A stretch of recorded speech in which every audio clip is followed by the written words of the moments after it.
नमस्कार मित्रों, कैसे हो भाई। उम्मीद करता हूँ सब लोग बढ़िया होंगे और जीवन का आनंद ले रहे होंगे। तो आज अपने जो टॉपिक है उसका नाम है गति की समीकरणों पर बनने वाले कुछ क्वेश्चन। यानी कि अब अपने चर्चा करने जा रहे हैं गति की समीकरणों पर कुछ क्वेश्चन जो बनते हैं वो किस प्रकार बन सकते हैं उस पर। तो अपने पिछले वीडियो में अपने की थी गति के समीकरण। अगर आपने अभी तक वो नहीं देखे है वीडियो तो जाकर के देख लेना। आपको उनकी प्ले लिस्ट जो है मैंने डिस्क्रिप्शन में दे दी है, उसका लिंक डिस्क्रिप्शन में दे दिया, आप जाकर के उसको देख लेना। तो एक बार पुनः आपका अपने यूट्यूब चैनल पर स्वागत है। चलिए शुरुआत करते हैं। क्वेश्चन किस प्रकार से बन सकते हैं अपने देखते हैं। मैं एक क्वेश्चन लिख रहा हूं यहाँ पर, देखिएगा।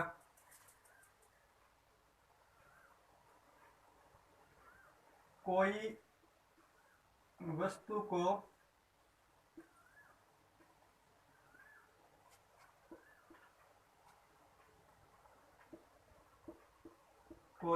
को समान त्वरण से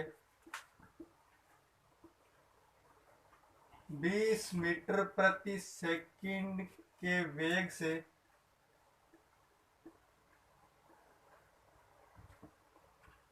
ऊपर की ओर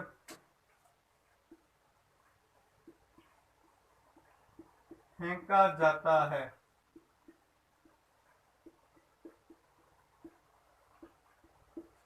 तो अब देखिए इस पर 3 प्रकार के क्वेश्चन बनते हैं। क्या बनते हैं? पहला ये बना सकते हैं कि अधिकतम ऊंचाई ज्ञात कीजिए। क्या करना है? अधिकतम ऊंचाई। दूसरा ये बन सकता है कि अधिकतम ऊंचाई तक पहुंचने में लगा समय।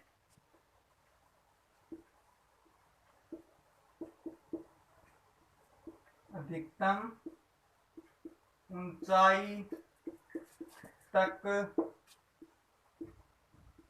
पहुंचने में लगा समय। और एक क्वेश्चन ये बना सकते हैं कि वस्तु जब ऊंचाई पर पहुंची और फिर वापस आती है तो पृथ्वी पर वापस आने में लगा समय, यानी कुल समय पृथ्वी पर वापस आने में लगा कुल समय। देखिए यहां पर ले रखा है कि कोई वस्तु को समान त्वरण से फेंका गया है।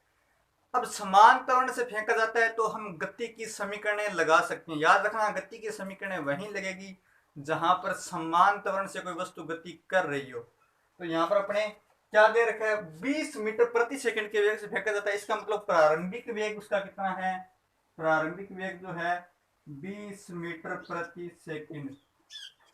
ये हो गया यू का मान। अब अपने पहले क्वेश्चन की बात करते हैं। पहला क्वेश्चन कह रहा है कि अधिकतम ऊंचाई ज्ञात कीजिए। तो अपने देखिए ऊंचाई ज्ञात करने के लिए 3 समीकरण अपने पास है गति की, उनमें से देखते हैं। तो जो तीसरी समीकरण है, तीसरी समीकरण में क्या होता है? वी स्क्वायर बराबर यू स्क्वायर प्लस 2as।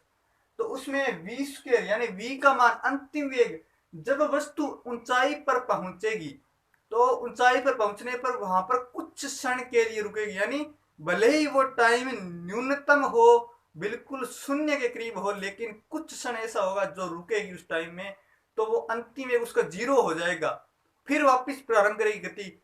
तो वो अंतिम वेग जो होगा 0 हो जाएगा। प्रारंभिक वेग अपने पास है और ए का मान, गुरुत्वीय त्वरण का मान इसमें मान लीजिए आपको दिया हुआ है 10। वैसे होता है 9.8 मीटर प्रति सेकंड स्क्वायर है, लेकिन आपको मानना है यहाँ पर 10 पूरा। तो अब अपने पास देखिए उस समीकरण में क्या हो गया? वी स्क्वायर बराबर यू स्क्वायर प्लस 2as। और ध्यान रखिएगा जो ये त्वरण है, जब वस्तु को ऊपर की ओर फेंका जाता है या ऊपर से नीचे की ओर गिराया जाता है तो गुरुत्वीय त्वरण काम करता है, यानी इसको जी लिख सकते हैं अपने। और जब वस्तु नीचे से ऊपर की ओर फेंकी जाती है उस समय गुरुत्वीय त्वरण हमेशा नेगेटिव होता है, क्योंकि वो गुरुत्वाकर्षण के विपरीत दिशा में कार्य करता है। और जब वस्तु ऊपर से नीचे की ओर आती है तो गुरुत्वीय त्वरण हमेशा पॉजिटिव होता है। तो यहाँ पर जो जी का मान अपने लेंगे वो नेगेटिव लेंगे। देखिए वी का मान कितना है 0, 0 के स्क्वायर करेंगे तो 0 ही आएगा। यू का मान 20, 20 का स्क्वायर प्लस 2। जी का मान अपने 10 है और माइनस 10 लिखना है क्योंकि वस्तु ऊपर की ओर जा रही है। और ये एस, अब ये देखो 20 का स्क्वायर हो गया 400, और ये जो है ये ले जाते हैं अपने लेफ्ट साइड में तो हो जाएगा प्लस का, -20 है ना, ये -20 एस, ये हो जाएगा प्लस का 20 एस। तो यहां से आ गया एस बराबर 20 मीटर, यानी ये अपनी ऊंचाई आ गई। देखिए 20 का 400 में भाग देंगे तो एस बराबर 20 मीटर। तो ये आ गई अपनी अधिकतम ऊंचाई, यानी वस्तु इतनी ऊंचाई तक पहुंचेगी। अब अपने बात करते हैं सेकंड क्वेश्चन पर। सेकंड क्वेश्चन अपना क्या कहता है कि अधिकतम ऊंचाई तक पहुंचने में लगा समय बताइए। तो समय कितना होगा, देखिए प्रथम समीकरण कहती है अपनी v बराबर u प्लस at। ये अपने द्वितीय समीकरण से भी ज्ञात कर सकते हैं, लेकिन प्रथम समीकरण से इसलिए करते हैं क्योंकि द्वितीय समीकरण में अगर अपने सारे मान रखेंगे तो उसके बाद में अपने पास एक द्विघात समीकरण आएगी जिसको हल करना थोड़ा सा टाइम लगेगा, तो इसलिए इससे आसान हो जाएगा। तो v का मान यहाँ पर है 0, u का मान अपने पास 20 है और g का मान अपने पास -10 है और t का मान अपने को निकालना है। तो t का मान आ गया 10, t बराबर 20 और t का मान आ गया 2 सेकेंड। देखिए यहाँ पर क्या किया है, ये 10t जो नेगेटिव है इसको अपने लेफ्ट साइड में ले जाकर के पॉजिटिव कर दिया और ये आगे समय का मान 2 सेकेंड। तो ये तो हुआ वस्तु को ऊपर जाने में लगा अधिकतम समय, यानी अधिकतम ऊंचाई तक वस्तु पहुंचेगी तो उसको कितना समय लगेगा, तो इतना लगेगा।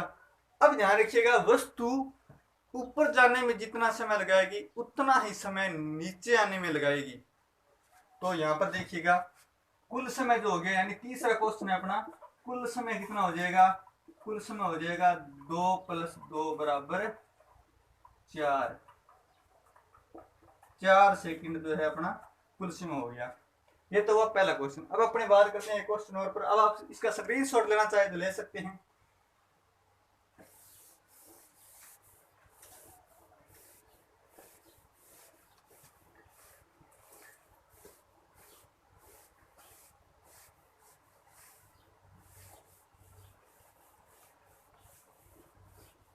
देखिए सेकंड क्वेश्चन, सेकंड क्वेश्चन क्या कहता है कि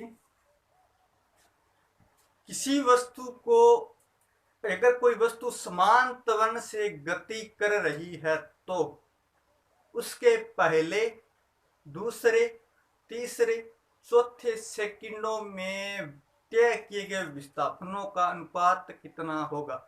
देखिए क्या कह रहे हैं, यदि कोई वस्तु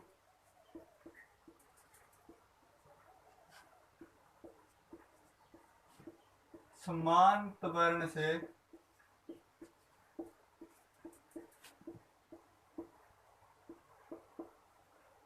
गति करना प्रारंभ करती है तो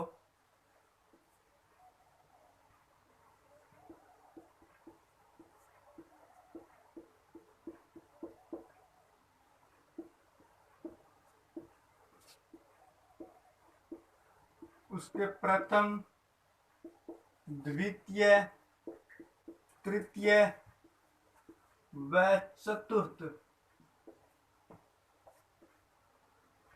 सेकंड में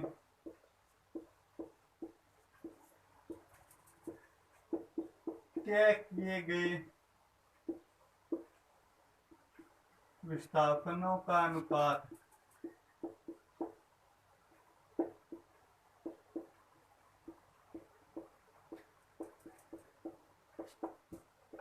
देखिए, यदि कोई वस्तु समान त्वरण से गति करना प्रारंभ करती है तो उसके प्रथम, द्वितीय, तृतीय व चतुर्थ सेकंडों में तय किए गए विस्थापनों का अनुपात ज्ञात करना है। तो मैं आपको बता दूं, जब गति के समीकरणों को अपने हल करते हैं समान त्वरण से, यहाँ पर देखिए u का मान 0 है, 0 है u का मान, क्योंकि वस्तु प्रारंभ से गति करना प्रारंभ करती है, इसका मतलब विरामावस्था से गति करना प्रारंभ करेगी। तो u का मान कितना हो गया 0। अब वस्तु गति करना प्रारंभ करती है तो पहले सेकंड में जितना विस्थापित होगा और उसके बाद में दूसरे सेकंड में वस्तु कितना विस्थापन होगा, तीसरे सेकंड में वस्तु कितना विस्थापन होगा, उनका अनुपात अपने को निकालना है। तो अपने जब गति के समीकरण को हल करेंगे तो इसमें जो अपने पास nवें सेकंड में विस्थापन आएगा, कौन से s nवें सेकंड में विस्थापन जो आएगा वो आएगा u plus a/2 2n minus 1, ये आएगा nवें सेकंड में विस्थापन का मान। तो देखिए यहाँ पर अपने मान रखते हैं s1 बराबर 0 प्लस पहले सेकंड में निकाल रहे हैं अपने n का मान 1 रख के, u का मान 0 रख दिया, a/2 और 2 इंटू 1 माइनस 1। तो ये आ गया अपने पास s1 का मान कितना आ गया a/2 और 2 एकम 2 और माइनस 1 यानी कि 1, तो a/2 आ गया।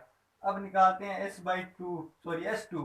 s2 के लिए फिर वही u का मान 0 कर दिया, a/2 2 इंटू 2 माइनस 1 कितना आ गया 2 2 4 और 1 माइनस 3 हो गया, 4 माइनस 1 3 हो गया, तो 3a/2 हो गया। इसी प्रकार s3 निकालें यानी तृतीय सेकंड में तय किए गए विस्थापन, तो a/2 2 इंटू 3 माइनस 1, तो 6 माइनस 1 यानी 5 यानी 5a/2। इसी प्रकार फोर्थ सेकंड में a/2 2 इंटू 4 माइनस 1 यानी 8 माइनस 1 यानी 7a/2। तो ये हो गए अपने 4 सेकंडों में तय किए गए विस्थापन, कौन कौन से, ये वाले। तो अपने को निकालना है इनका अनुपात s1 अनुपात s2 अनुपात s3 अनुपात s4 निकालना है।